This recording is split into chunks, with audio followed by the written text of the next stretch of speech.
نہیں، میں سمجھتا ہوں کہ اسٹیٹ بینک کا بڑا دانشمندانہ فیصلہ ہے اور ہماری ایکسپیکٹیشن سے تھوڑا زیادہ ہی انٹرسٹ ریٹ گھٹا ہے. یہ بڑی خوش آئند بات ہے اور اس سال انشاءاللہ ہمیں امید ہے کہ کم از کم 14% تک جو ہے انٹرسٹ ریٹ دسمبر تک جو ہے وہ آ جانا چاہیے. یہی صورتحال تھی اور اگلے سال تک یہ ہو سکتا ہے سنگل ڈیجٹ میں بھی آ جائے. انٹرسٹ ریٹ کو اس طرح تیزی سے گھٹایا نہیں جا سکتا کیونکہ جو ریئل انٹرسٹ ریٹ ہے وہ پازیٹیو ٹیریٹری میں رہنا اس کا ضروری ہے.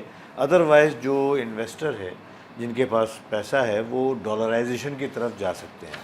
بڑی سخت جدوجہد کے بعد ڈالر کو 278 اور 80 کے درمیان روکا گیا ہے اور خدا نخواستہ اگر دوبارہ پیسہ ڈالرائزیشن کی طرف چلا گیا اور ڈالر اگر بڑھنا شروع ہو گیا تو وہ ملک کے لیے دوسری بڑی پرابلم کھڑی ہو سکتی تھی.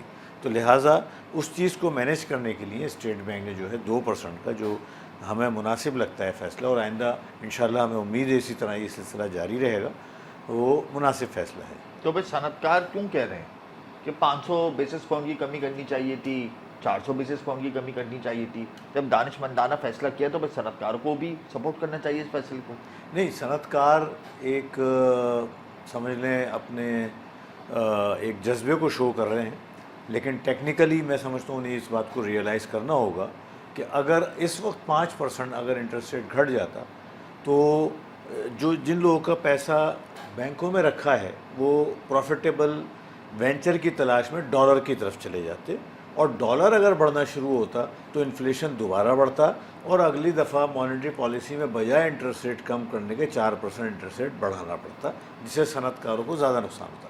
تو لہٰذا انہیں یہ ریئلائز کرنا چاہیے کہ یہ ڈالر کو، کرنسی کو، ایکسچینج ریٹ کو مستحکم کرنے کے لیے فیصلہ کرا گیا ہے. اس کے مثبت اثرات مرتب ہوئے اسٹاک مارکیٹ پہ. اسٹاک مارکیٹ نے 80,000 کا لیول کراس کیا اس ہفتے. وہ ایک الگ بات ہے کہ ون ٹائم کیا، لیکن بہرحال کیا. تو سمجھتے ہیں کہ اب جو کل سے کاروباری ہفتہ نیا شروع ہوگا تو اس میں 100 انڈیکس کی جو پوزیشن ہے وہ اور بہتر رہے گی.